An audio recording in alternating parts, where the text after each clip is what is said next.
Вітаю ўсіх слухачоў Еўрарадыё. У студыі для вас працуе Зміцер Лукашук. Гэта сумесны стрым Еўрарадыё і Е-прамовы. Падзеі апошняга месяца адгукнуліся ў сэрцах практычна ўсіх беларусаў, незалежна ад таго, дзе яны знаходзяцца, на радзіме альбо за яе межамі. І беларусы да замежжа далучаюцца да акцыі салідарнасці з суайчыннікамі.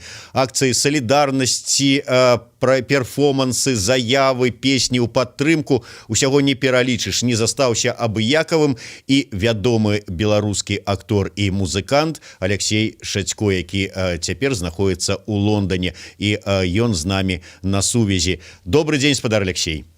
Здравствуйте, добрый день.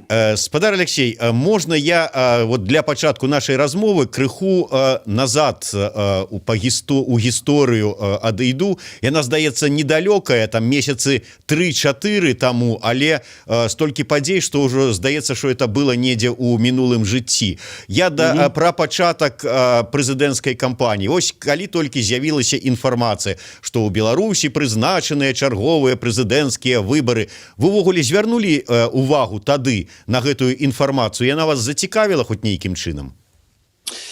Нет, вы знаете, когда были объявлены выборы, я думаю, что все понимали, что в сущности произойдет то, что обычно происходило, что выборы выиграет, так сказать, действующий президент, и все будет по-старому, и все будет происходить как обычно. Вот. И, в общем-то, лично для меня не было никакой в этом истории. Я вообще, честно говоря, с 1994 года ни разу не голосовал. Потому что мне эта тема была совершенно неинтересна. Была какая-то жизнь, и к политике у меня никакого интереса не было, никогда за этим не следил, меня ничего не интересовало в этом отношении. Меня интересовала только моя собственная жизнь, моя семья, значит, творчество. Вот, и все. Ну, если, так сказать, слишком глубоко не копать, конечно, вещи, которые происходили в стране, они не нравились и, в общем-то, вызывали негативные отношения. Но это как-то было как-то привычно. Ничего, это никак не влияло на какое-то общее настроение там, допустим. Поэтому то, что произошло сейчас, конечно, ну вот это уже другое дело. Да, и вот до цяперашняга, то есть вот нейкая цікавасць да таго, што ў межах вот палітычнай кампаніі адбываецца, яна калі з'явілася? Ну, калі з'явілася ўвогуле? Вот было вот там, скажем, у пэўны момант там такое: о, нейкія тут цікавыя кандыдаты незвыклыя, там ці ўвогуле ніякай цікавасці не было до, скажем, до 9 числа? Нет, ну что вы,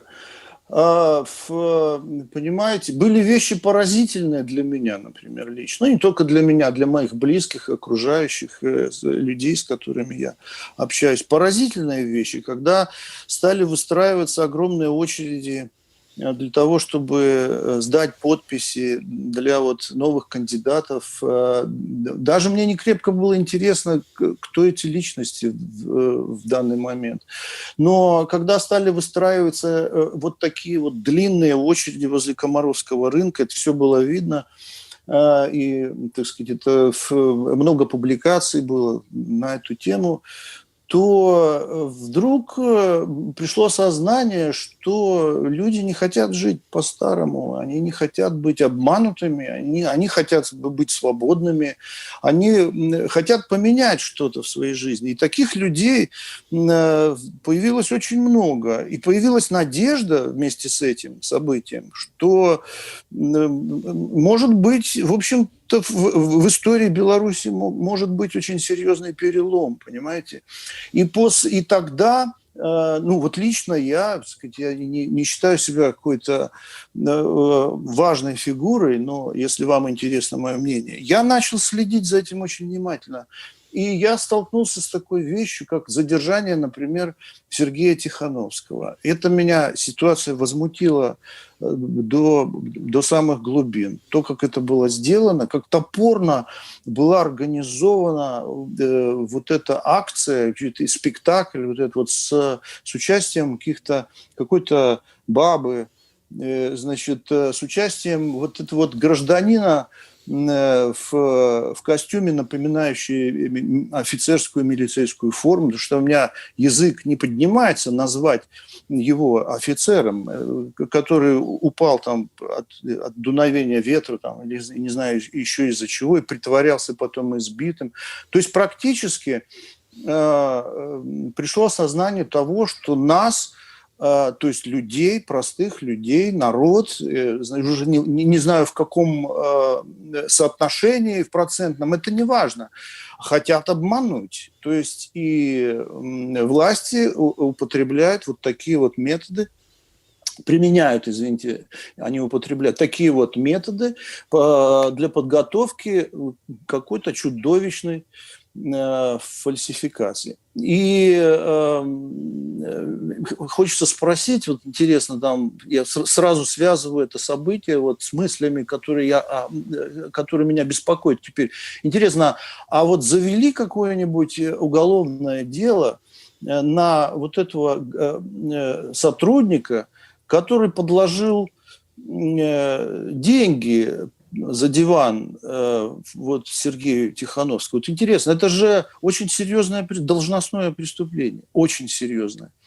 И интересно, наказали как-нибудь вот этого вот милиционера, который упал? Ну, хотя бы служебное несоответствие, хотя бы, потому что ведь... Или вот эту вот тетю, которая спровоцировала. Мне кажется, что нет. И точно так же, как и не наказали за многие преступления, которые сейчас совершаются гражданами,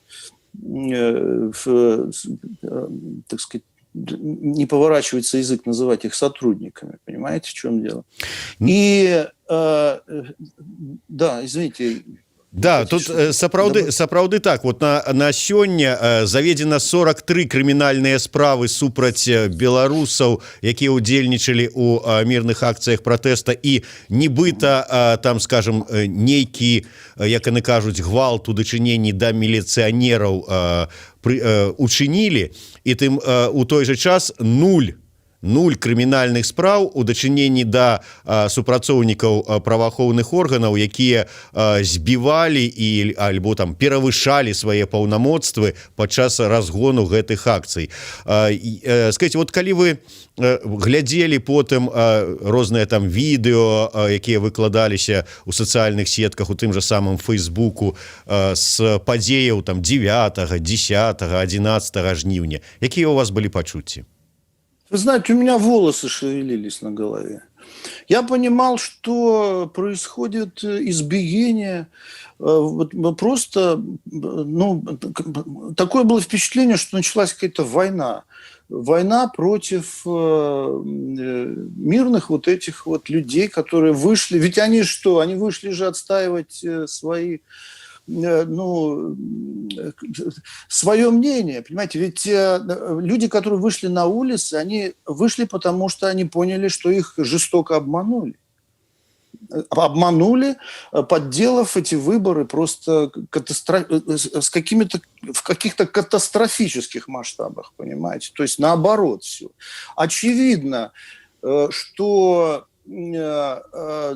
по крайней мере 2/3 населения Белоруссии не выбрало Лукашенко. Это очевидно. Понимаете? Мне интересно было бы даже вот вопрос ему задать такой. Он осознает, что он не победил на выборах или нет? И интересно, чтобы он ответил. Вот сам он лично понимает, что люди его не выбрали.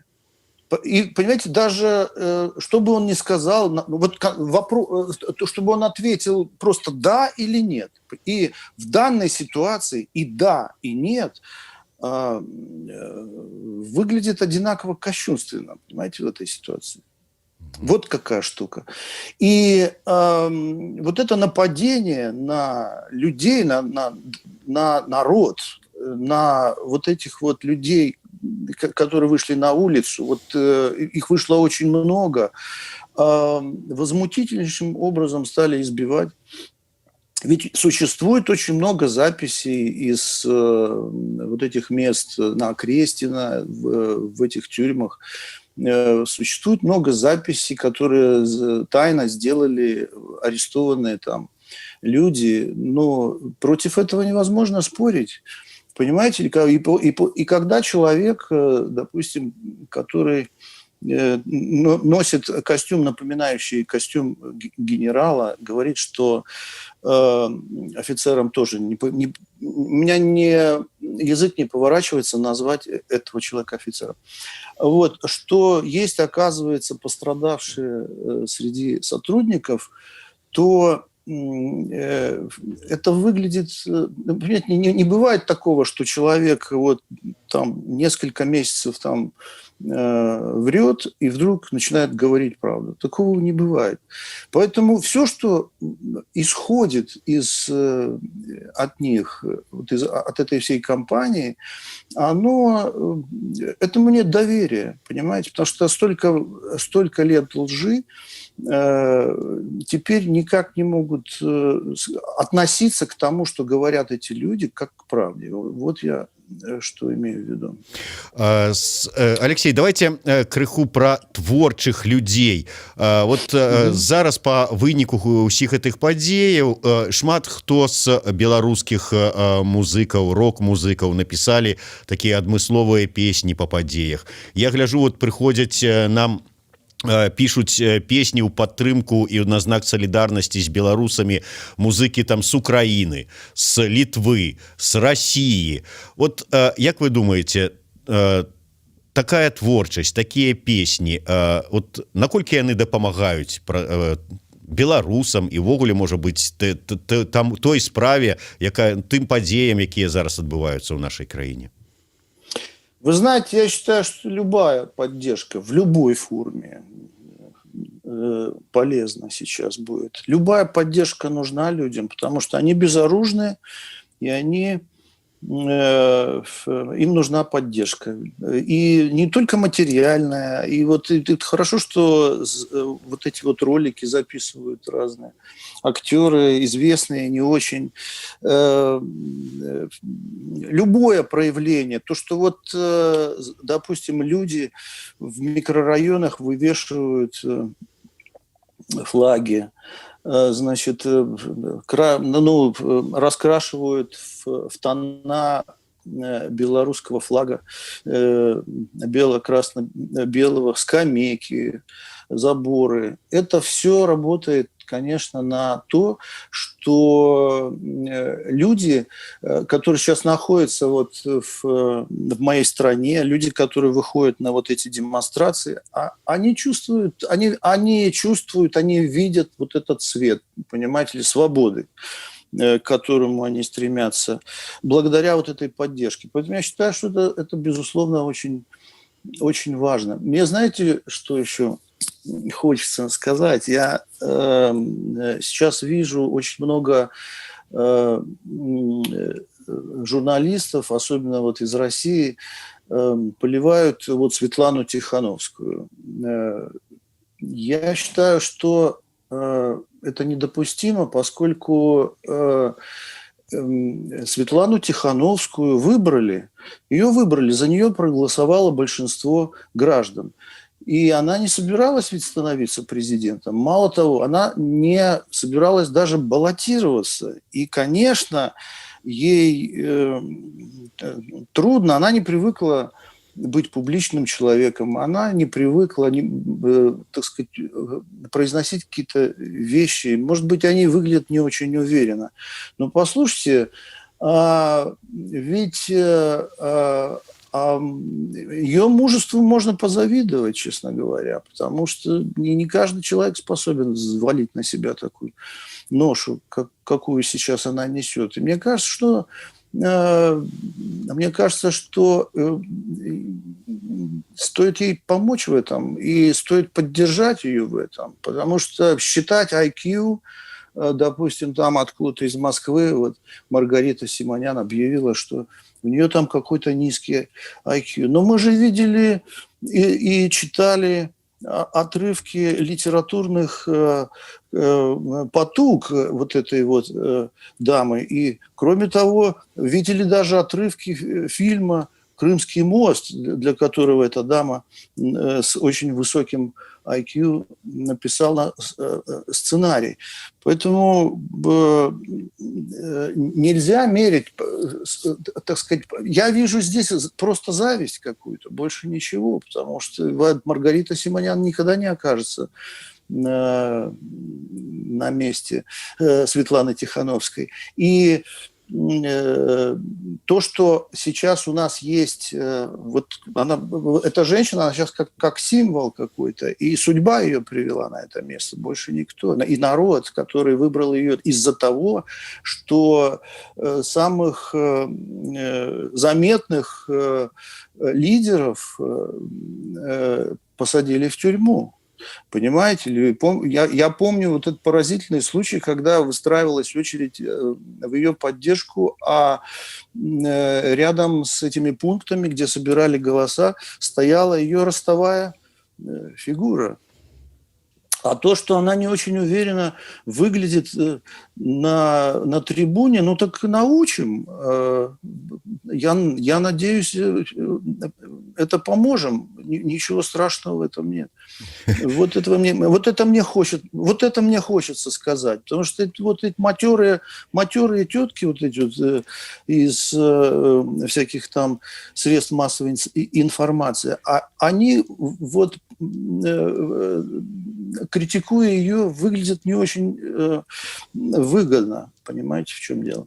Да, цалкам з вами згодны, тым больш што была спадарыня Ціхановская у нас тут в студыі на эфіры, і магу сказаць, што в прынцыпе яна вельмі вырасла за апошні час наконт IQ, но яна з залатым медалём скончыла і школу, і таксама універсітэт, так што не ім гаварыць. Я хочу пра іншае у вас спытацца. Вот зараз за апошніх падзеяў склалася так сітуацыя, што ну ёсць частка людзей ужо, якія з-за рэпрэсій, якія да іх пачалі чыніць, вымушаныя былі з'ехаць з краіны.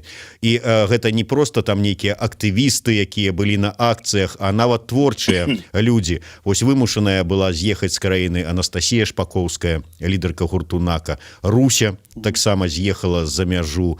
Ваши словы, вот Купалаўскі тэатр невядома дзе будзе зараз працаваць, ну, трупа Купалаўскага тэатра звольнілася фактычна цалкам. Вот як вы успрымаеце гэтую ситуацию? Ну, вы знаете, я уверен, что они никуда не денутся. Ведь это не важно, где они сейчас там находятся, в каких странах они пребывают. Они выбрали, так сказать, какие-то безопасные места, очевидно, потому что их преследовали. Преследовали не только их, но и членов их семей, потому что ведь вот эти вот ребята, они сотрудники, которые, они же, в общем-то, из-за того, чтобы сохранить ситуацию, когда народ будет продолжать их кормить, они готовы сейчас на все. Понимаете, ведь в чем дело?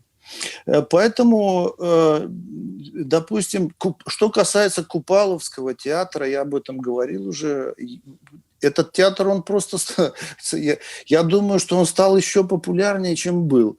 Хотя он и так, сказать, с очень серьезной родословной, и, в общем-то, это, один из лучших коллективов страны. Но мне сейчас думается, что он в связи с этими событиями стал более популярным. Я думаю, что если бы он выехал на гастроли сейчас в какую-нибудь страну, то я думаю, что билеты бы на их спектакли размели бы там за неделю. Понимаете? То есть я в этом не сомневаюсь, что если бы они сейчас могли выступать на стадионе, то я уверен, что собрался бы полный стадион. Я имею в виду играть спектакли, прошу прощения. Я думаю, что пришли бы люди на стадион играть спектакли. Если бы, например, даже если бы, не знаю, там, вот сюда, в Лондон,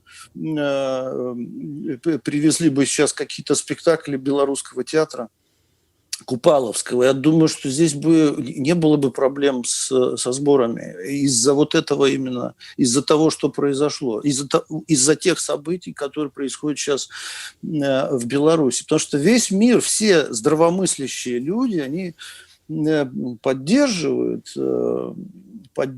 это движение. Опять повторяюсь, пусть это выглядит немного пафосно, но тем не менее, это движение к свободе. Понимаете, я не хочу, например, я даже приготовил, чтобы, так сказать, мою свободу и мою безопасность в будущем, понимаете, охранял бы вот какой-нибудь вот такой. Я не хочу этого. Понимаете, и никто не хочет, чтобы вот такие персонажи бегали с дубинами по улицам. Видите ли, еще, я вспомнил сейчас, один из чиновников, я слышал, да не один, а многие, они считают, что народ – это, как они выражаются, кормовое стадо, и их нужно колотить, чтобы они не смели поднимать глаза на хозяина. Вы представляете себе такое? И, то есть, они считают себя хозяевами. То есть, народ, народ, который их кормит, значит, стадо. Вот, так и сейчас они стараются вернуть народ опять в такое положение, чтобы он продолжал их дальше кормить. Но это же абсурд. Это же понятно, что это уже невозможно, что это назад уже не вернешь. Никогда такого не будет уже теперь. Вот. И вот это осознание того, что это не произойдет уже больше, наверное, делает их такими злыми, такими вот, заставляет их вести себя вот так зверски. Алексей, я не упэўнены, что у вас вот там побач зараз ёсць какая-нибудь акустычная гитара. Есть, мы же договаривались. То может быть вы что-нибудь вот адмыслова для своих суайчыннікаў, для нас, якія... Да. Я даже репетировал сегодня. Я написал несколько песен. И я не знаю, какая из них больше подошла бы я думаю, что они все бы подошли, потому что мои мысли сейчас только об одном, о том, что происходит сейчас на моей родине. И я еще хочу сказать такую деталь, чтобы не было каких-то сомнений, что когда жизнь в стране станет логичной, когда люди станут свободными, когда они будут иметь право выбирать, где им жить, как им учиться, когда они будут иметь достаточно доходов для того, чтобы оплачивать, не знаю, там, платное образование и, допустим, здравоохранение. Дело не в том, что оно там бесплатное, а дело в том, сможет ли гражданин без проблем для своего бюджета оплачивать, допустим, образование или здравоохранение, если бы оно было платным. Вот так вот вопрос нужно ставить, а не наоборот. Извините, что я вас... у меня просто переполняют чувства, когда я говорю об этом. И поэтому, может быть, моя речь не очень связанная сегодня. Все выдатно, Алексей. То якую песню вы выбрали? Ну вот у меня такая есть песня, которая называется «Моторный самолет». Вы готовы, да? Да, конечно. Когда мне требуется взлет, я выбираю для разбега Свободный путь, удобный час, когда назад никто не ждет. И предвкушая незаметным стать затем в осколках неба, я увожу в высоту моторный мой самолет. Мне в упражнениях ума всегда претит одно явление. Когда всплывает вдруг со дна бессмертных глупостей бидон. Нас с высоты мне шлет судьба, плевать на эти параллели. Как молодому дождю плевать на пыльный бетон.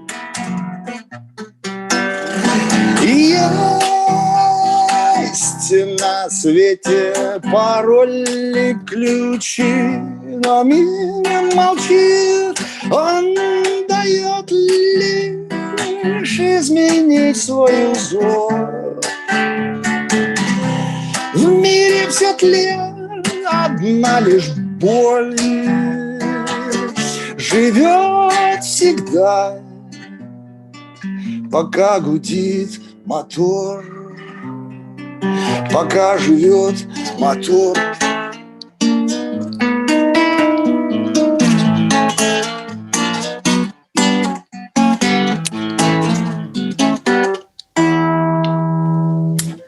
Когда мне требуется взлет, я понимаю, что в учении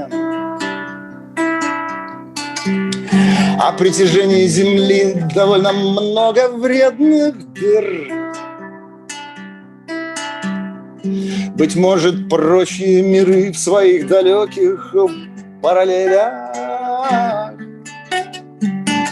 решат однажды войти в один приветливый мир. Я свой моторный самолет держу, чтоб солнце было справа.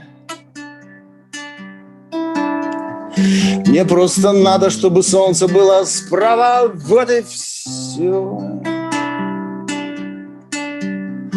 Ни бог, ни бес, никто, я сам себе присвоил это право.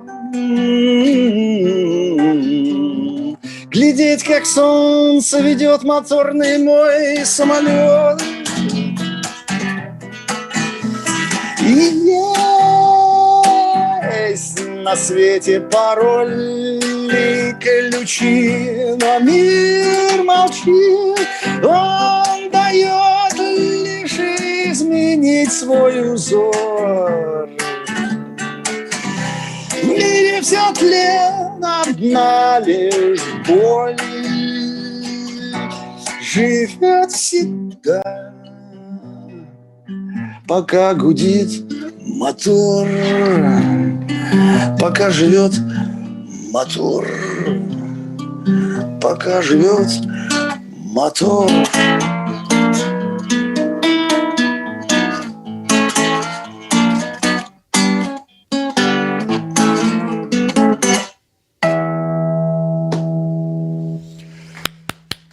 Выдатна. Дякую вялікі, Алексей. Ну, вымушаны развітвацца. Дякую вялікі за словы падтрымкі. Я нагадаю, што з намі на сувязі з Лондона быў актор, музыка, спявак, артист з вялікай літары Алексей Шацько.